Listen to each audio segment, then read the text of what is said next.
Hello friends, welcome to Yummy Yum kitchen. তো সবার প্রথমেই জানাই আমার সাবস্ক্রাইবার আর ভিউয়ার্সদের thank you.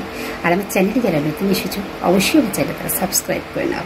R friends, bell আইকনটা অবশ্যই প্রেস করে দেবে যাতে আমার নতুন ভিডিও নোটিফিকেশান তোমাদের ফোনে সবার প্রথমে পৌঁছে যায়।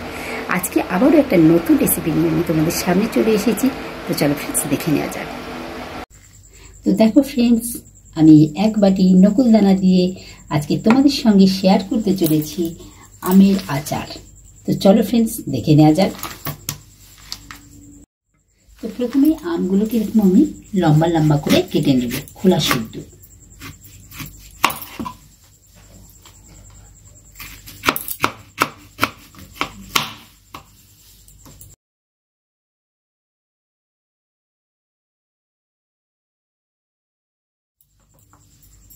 তো দেখো ফ্রেন্ডস, আমরা আমগুলো কেটে নিয়েছি। এবার চলো মশলাটা বানিয়ে নিই, আচারটা বানিয়ে নিই। তো দেখো ফ্রেন্ডস, আমি এখানে মশলাটা বানিয়ে নিচ্ছি। দিয়ে দিলাম 2 শুকনো লঙ্কা, দিয়ে দিচ্ছি 1 টিস্পুন জিরে, 1 টিস্পুন ধনে, আর দিয়ে দিচ্ছি 1 টিস্পুন 5 ফোড়ন। এগুলো দিয়ে একটু আমি শুকনো খোলা নেড়ে নেব।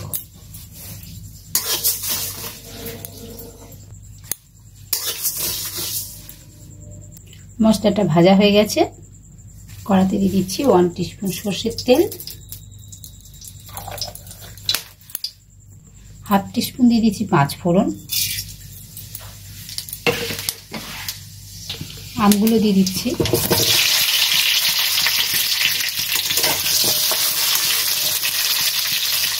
আমগুলো হালকা করে একটু ভেজে নিয়েছি।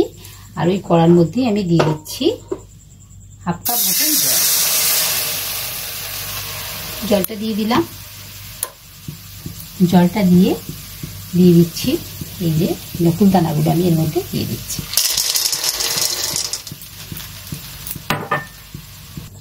আমরা নকুলদানাগুলোকে ভালোভাবে গলিয়ে নেব। তো দেখো ফ্রেন্ডস, এখানে নকুলদানাগুলো আমাদের পুরো ভালোভাবে গলে গেছে। এবার আমরা করব, আম যে ভেজে রেখেছি আমগুলো দিয়ে দেব। এগুলো দিয়ে ভালোভাবে নাড়াচাড়া করে দেব।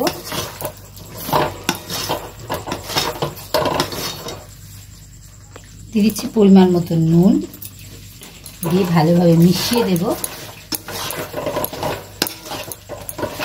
দিয়ে এটাকে আমরা ভালোভাবে ফুটিয়ে পুরো সিদ্ধ করে নেব আমগুলো।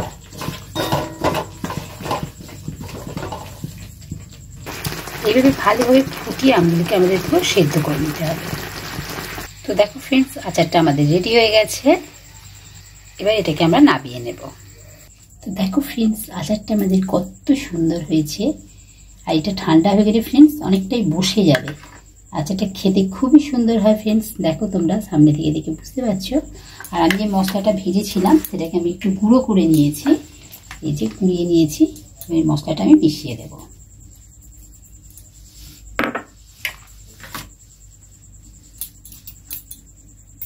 তো দেখো ফ্রেন্ডস, আচারটা আমাদের রেডি হয়ে গেছে। তোমরা এইভাবে একবার করে দেখো ফ্রেন্ডস, খেতে খুবই সুন্দর হয়। এক বাটি নকুলদানা দিয়ে খুব সুন্দর আচার তৈরি করা যায়। তোমাদেরকে আমি দেখিয়ে দিলাম ফ্রেন্ডস, আর খুবই সুন্দর হয় খেতে। তোমরা অবশ্যই ট্রাই করবে। আর লাইক, শেয়ার, কমেন্ট করতে ভুলবে না friends. Thank you for watching.